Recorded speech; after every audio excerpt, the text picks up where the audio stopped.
Georgie, some Ripa, Gamba, Purun Zamba, Doparchas, Ripa to the Penipana, thinking that younger Ripa, home, then Umar, Ripa, somewhere. Umar Ripa, some the Terra, and young Gambasine, Umar Tawa Yang, Tawa Yang, Harpana. Then Sarurga, who born Zamba, Gahijek, Tawaratawa, Gahijek, Cheparatawa. That is who born the Tawa Tamji Dotobri. As we learn from Atisha, as he says, we have to cultivate proper reasoning in as far as we have to understand that everything is influenced by whatever appears and exists, and whatever is perceived is influenced by interdependent origination. Everything is in one way or another dependent on something else, on circumstances, etc. And at the same time, we are called upon to give up the grasping at phenomena and appearances as real, as having inherent existence onto themselves or out of themselves. So this is the kind of reasoning, this is the kind of examination that we should make our own. This is what we should adopt, what we should train ourselves in. On top of this, there are the various other ways of reasoning, of logically determining that indeed things are on the one hand interdependent and on the other hand empty of such nature, as they're being taught in the various instructions and teachings of the middle way, or Madhyamaka as it is called. All of these various methods, all of these skillful means that were being taught, that we could adopt, that we could make our own in such a way, aim solely at one and only one thing, which is eradicating that mistaken view or that mistaken idea of ours, that whatever it is that we perceive, whatever seems to exist, whatever appears to us, has a nature unto itself. As soon as we have made such reasoning ourselves, as soon as we have seen behind, as soon as we take a look behind the scenes and actually see that there is no such substance, that there is no existence to anything that appears and seemingly exists whatsoever, as soon as that is the case, we can then eventually eradicate, we can eventually give up all of these ideas and concepts and assumptions that we constantly make, that we constantly give rise to while perceiving the world around ourselves and while experiencing that which happens to us. So that is the soul, that is the fundamental aim of adopting such reasoning, of adopting such various ways of examining things in the first place.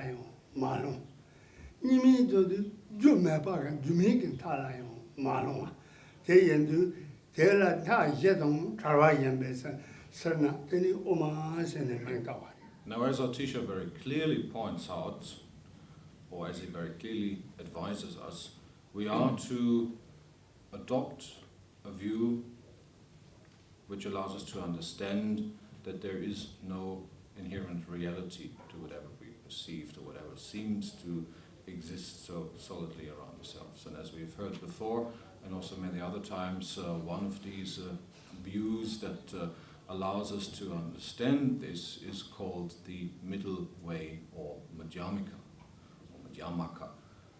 Now, one could wonder, why is it called the middle way?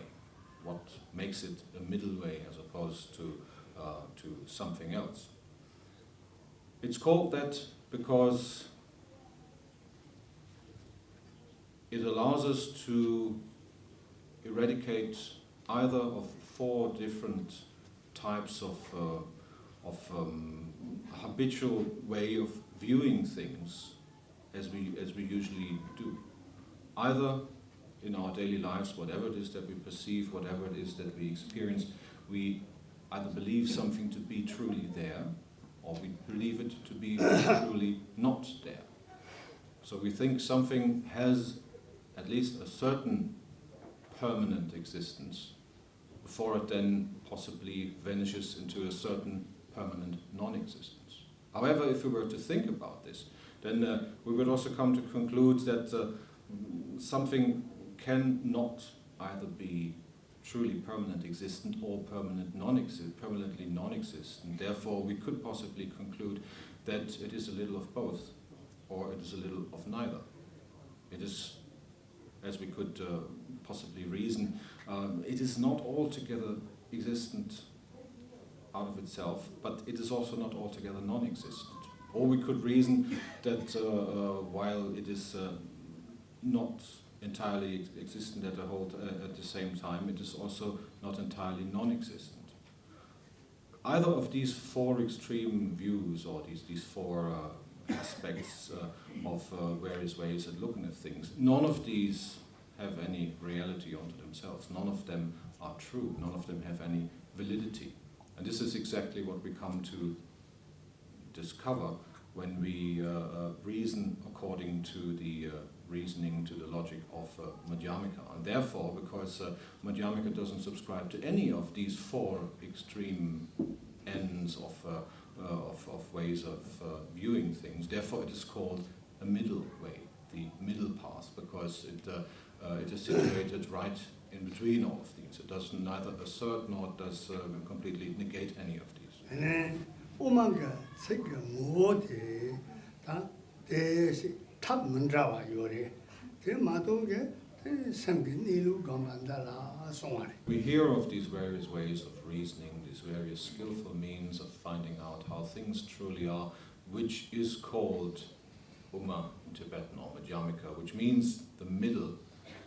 Then we have a great deal of very skillful means at our disposal within that particular context. But what it all leads to, what the aim of all of this Madhyamaka reasoning and arguing is nothing else but to bring us to the recognition of mind nature as it truly is.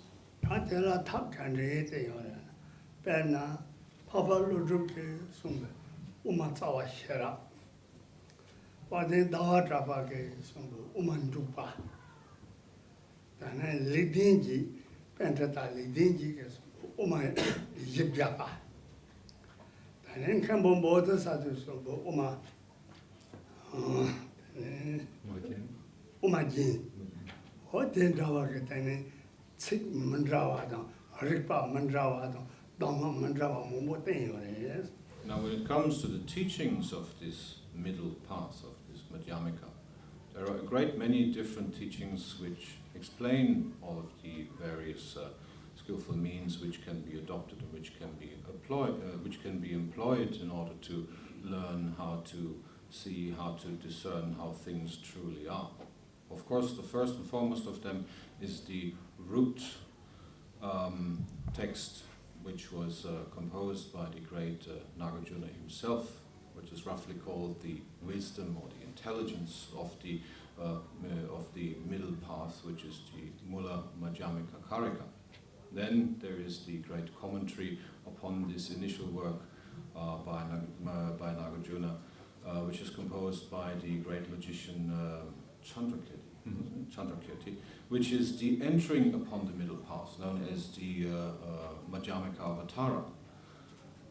Another text by Baba Viveka, who was another great logician, is known as the 400 verses on Madhyamaka. And then there is also the ornament of the middle way, the Madhyamaka Alamkara by the great master Kempa Bodhisattva. So in this way, there are a great many treatises, etc., on that particular subject. I think Uma Tomji get Tantella, then Tomji get Tanti then Uma Tansi Chambo, so is Ripa Mandrawa, then Ripa Mandrawa, Nalangaro, Sangataki Tani.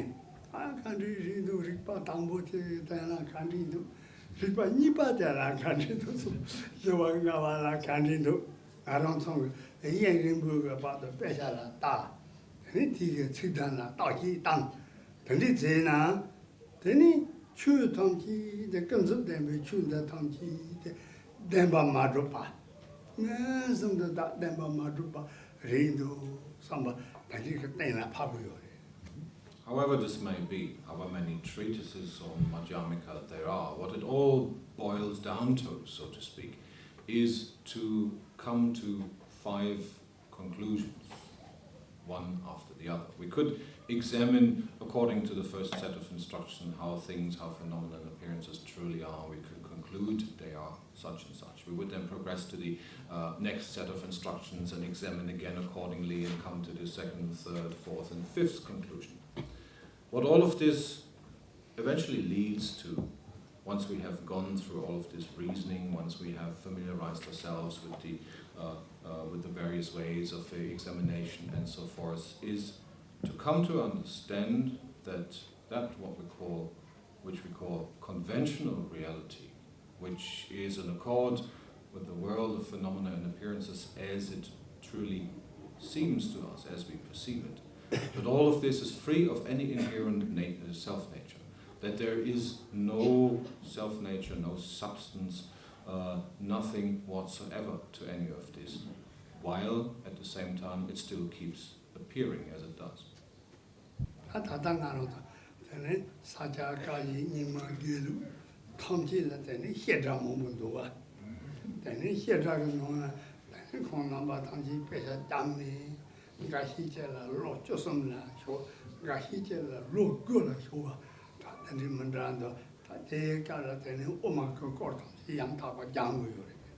Now within the 4 schools of Buddhism within the Tibetan tradition, there is a great many monastic universities, shedras as they're called in Tibetan, and we find them in all of the various schools, in the Nyingma, the Sakya, the Kajipa and also the Gelugpa tradition. And according to their curriculum, the students of these universities, of these monastic universities, study this entire subject of Madhyamaka, of the middle path, for many years, either for 13 years or for 9 years, depending on how the curriculum is being set up. So this is this entire subject, this entire subject of Madhyamaka is indeed studied in great detail.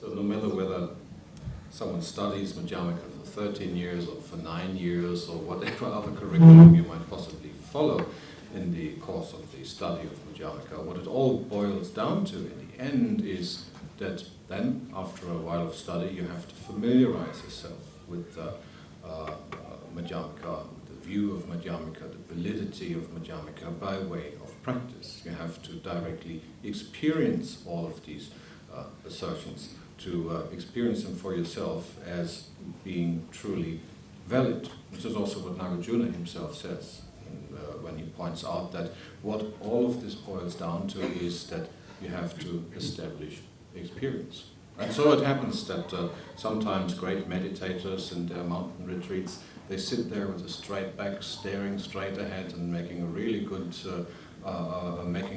appearance, and there they sit and contemplate, and all of a sudden they just nod off. Happens all the time, but what it all means to say is that no matter how hard we study, we also eventually have to make an effort to make it into an experience by way of practice.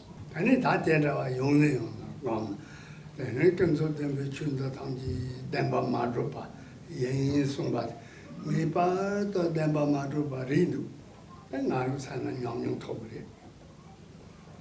I can do them between the Demba Madrupa, young Tobna, then I don't Tatin Zimber Sem. Della Sema, Yipdon, Kado, your Naronton, Sendala, Kado, Country, Hindo, Tana, Kado, Yomari.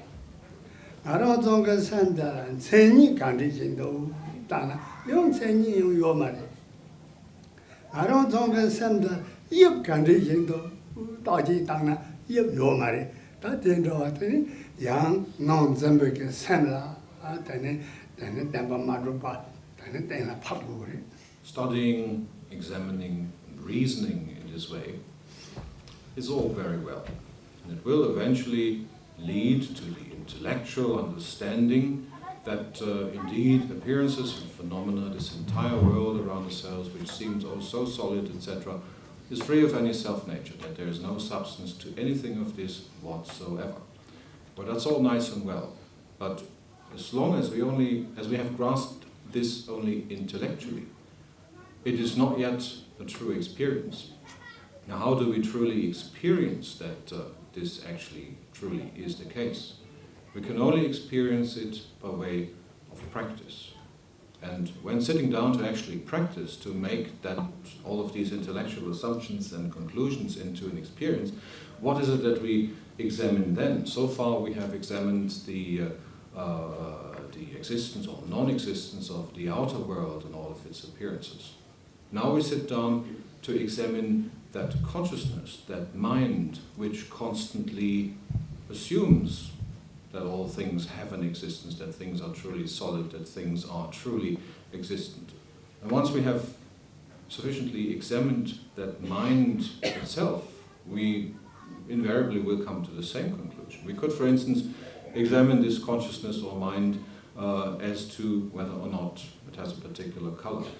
Try as we might, we will not be able to truly say it has such or such a color. We can't really grasp it. We might examine it as to all sorts of other characteristics, which are which we will be equally unable to find, to truly confirm, yes, it is in such a way, it is not in such and such other ways. Or if we were to examine this consciousness of ours as to whether or not it has any particular shape. We can look all day long, all night long, and we will not be able to truly confirm it has such a shape, it has such a shape, or it does not have any other shape. What it all boils down to in the end is that we come to conclude that this consciousness of ours, while being devoid of any particular characteristics that we could pin onto it, is entirely ungraspable. There is no particular thing, no particular characteristic that we could truly dub onto it and say it is such and none other. It will forever remain ungraspable, and it is in this way just as empty of any self-nature, just as non-existent while still appearing as all the other appearances and phenomena that we so constantly perceive.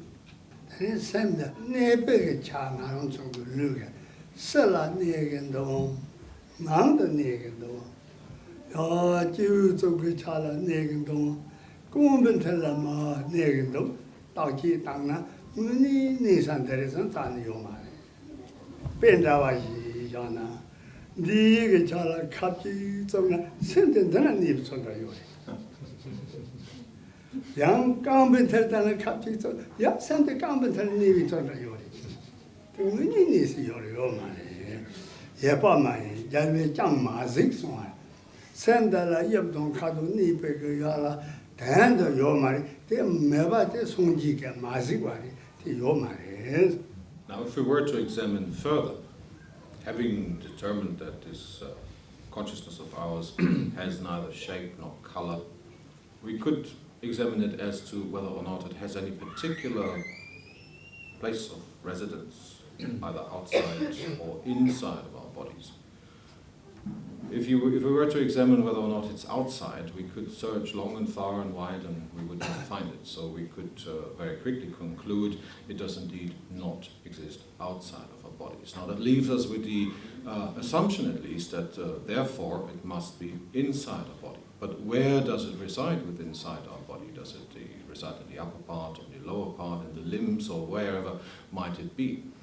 We could examine this by way of all sorts of experiments, or as Rinpoche has demonstrated, for instance, we could employ the use of a needle, which we could then, if we're courageous, just stick into our heads, just briefly prick ourselves with it, and lo and behold, all of a sudden, that consciousness of ours seems to be very clearly exactly at that very spot. Now, we could conclude, all right, this is where it resides. However, we could check again, and if we were to stick the needle into our toe or our foot or whatever, we would immediately come to the conclusion, it's not up there at the top of my head, it's somewhere down in the foot.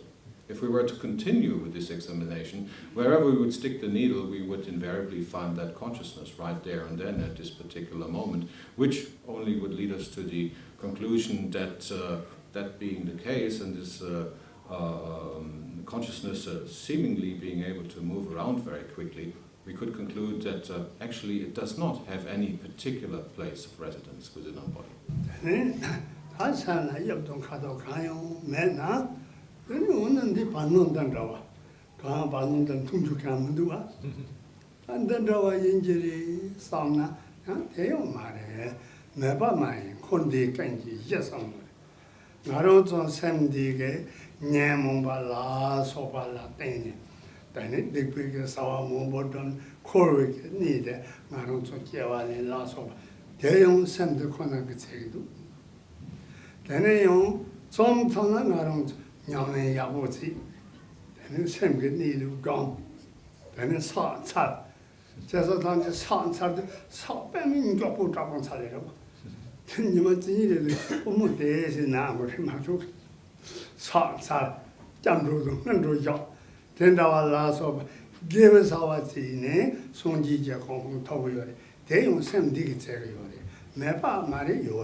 As I also forgot to say before, Rinpoche also said that no matter how it is with this consciousness or mind, it is clearly said at various points in various scriptures that even the awakened ones, even the enlightened ones, the Buddhas and Bodhisattvas, no matter how hard they would look for consciousness or mind, they would not see it. They have not seen it.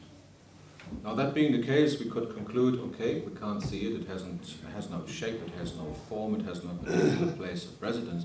Therefore, this consciousness must be a big void, a big emptiness, a big black hole, or some such thing.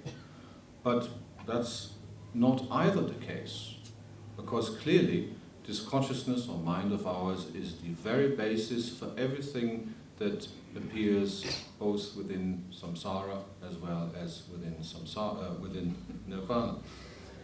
All suffering, all pain, all disagreeable circumstances and experiences, etc., that we again and again experience are based on this mind, on this consciousness of ours. Just as well as all happiness, all positive circumstances, all pleasure, etc., is also based on this very mind. Whatever it is that is being experienced within this cyclic existence that we call samsara, solely appears out of that mind, and all the various sufferings and pains, this is where they come from and nowhere else. And similarly, whatever positive, whatever happiness, whatever bliss for that matter is being experienced, that which, and peace, etc., that which eventually then leads to nirvana, to the utter freedom of any suffering, all of that is equally within this mind nature. So it would also be, while we could truly conclude that there is no substance, no shape or anything to that mind, it would also be a correct conclusion to say that while that is the case, it is also not just an utter voidness.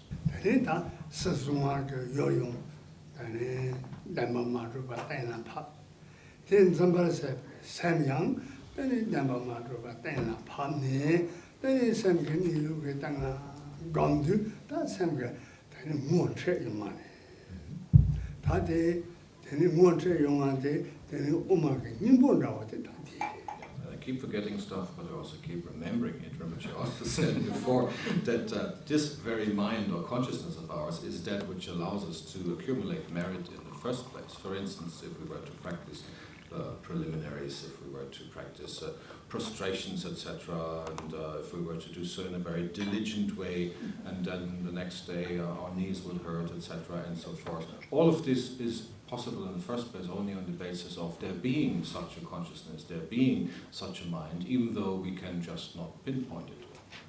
Now then Rinpoche continues to say, the entire point of that which we call Madhyamaka, the middle way, is to first, through logical reasoning and examination, determine the nature of appearances and phenomena. That's what we term the conventional world or conventional reality. And once we have come to understand, by way of such examination and logical reasoning, that there truly is no inherent nature to any of that which seems so seemingly solid and truly appearing, then we move on to examination of this consciousness or mind that keeps perceiving this world as such a solid entity. And then similarly we come to the conclusion, as we have already heard before, that this mind or consciousness also has no particular existence or no particular characteristics of any type whatsoever that we could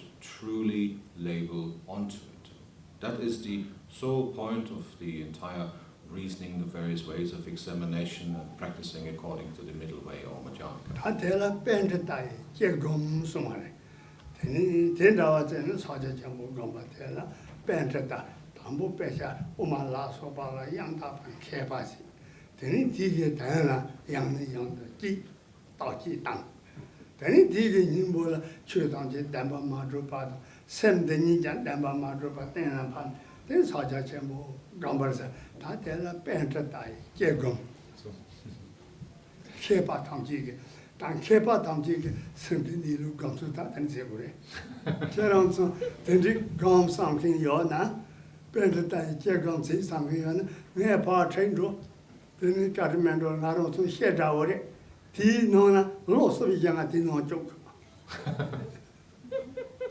So all of this that we have heard until now corresponds to what is known as the analytical meditation of scholars, or panditas for that matter.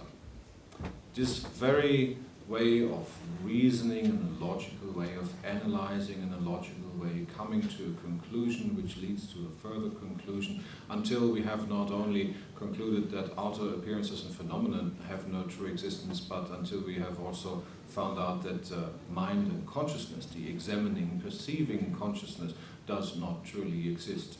All of that is known as this so-called analytical meditation of a scholar. Now, if any one of you is inclined towards that particular kind of practice, Rinpoche offers to take you along to Nepal when he returns and stick you into our monastic university, which has recently been constructed, so you can, for the duration of 3 years, learn that particular analytical approach.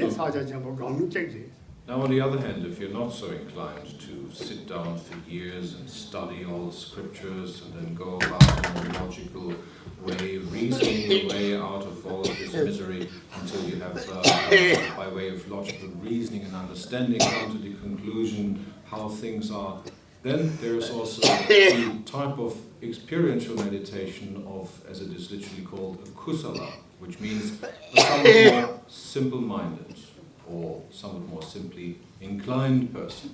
Such people do not spend years studying scriptures and commentaries and auto-commentaries and all of that, but they, for the most part, simply pray to their lamas, put their full trust in the lamas of the lineage, and they pray to the lama, practice the Guruyoga, and pray in such a way as to please Lama, heed me, think of me, and give me and impart upon me the blessing and inspiration so that I may recognize the mind nature. So that is another way to, in the end, come to the same type of realization.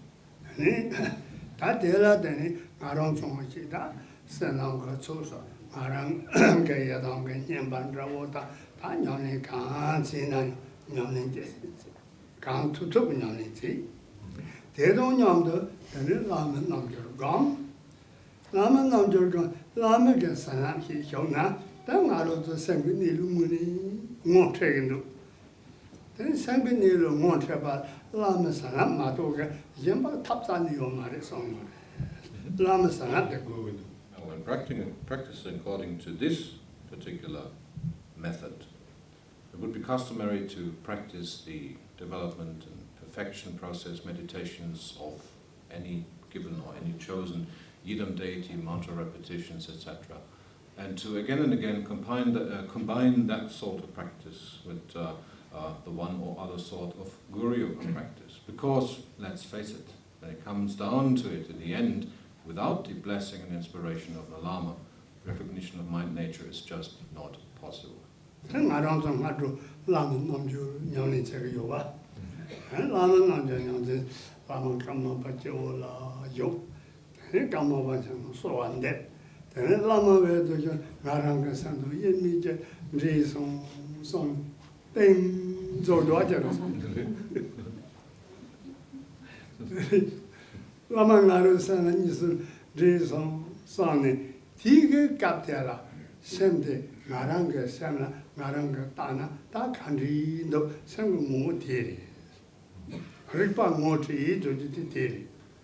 Solely for that reason, it is that in the morning sessions we start out with the Guruyoga practice, where Rinpoche has chosen to let us do that, to lead us in this practice. We, in this particular case, imagine the Karmapa, we receive the empowerments from the Karmapa, we then imagine how the Karmapa himself dissolves into light and how in this way his mind dissolves into our own mind. His consciousness becomes inseparably one with our own. And once that visualization after prayers and recitations has been concluded, once we merge the Karmapa into ourselves, his mind stream into ours, that is the exact moment in which we can recognize mind nature. If we just leave things at that particular moment without any further ado, this is the moment in which the awareness of mind nature comes to pass.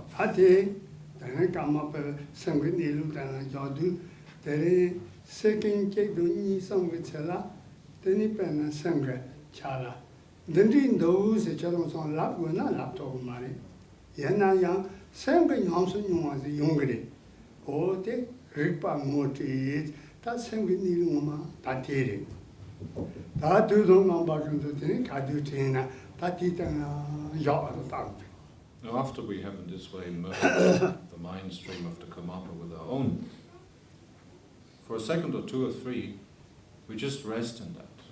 For that short duration of time, while we fully aware rest in this, we're utterly unable to say, to pinpoint, to characterize how it is. But that is exactly how, that is exactly what our mind nature is. This particular moment of experiencing it, which is utterly unspeakable. We cannot put it into any terms. We could not relate the experience to anyone in any which way. That is the resting in mind nature as it truly is. Now, then invariably, as we go about all sorts of other activities, we will then kind of slip out of this again, so to speak. But whenever we remember that state, that short moment again, we should try to rest in this, simply in this, without any further ado. This is what in the in our tradition is known as the pointing to or the pointing out of mind nature itself.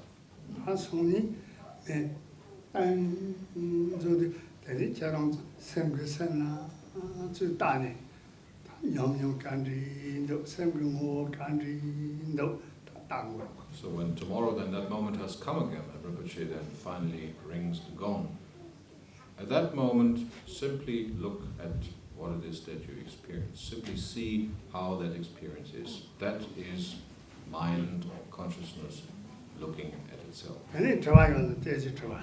Are there questions?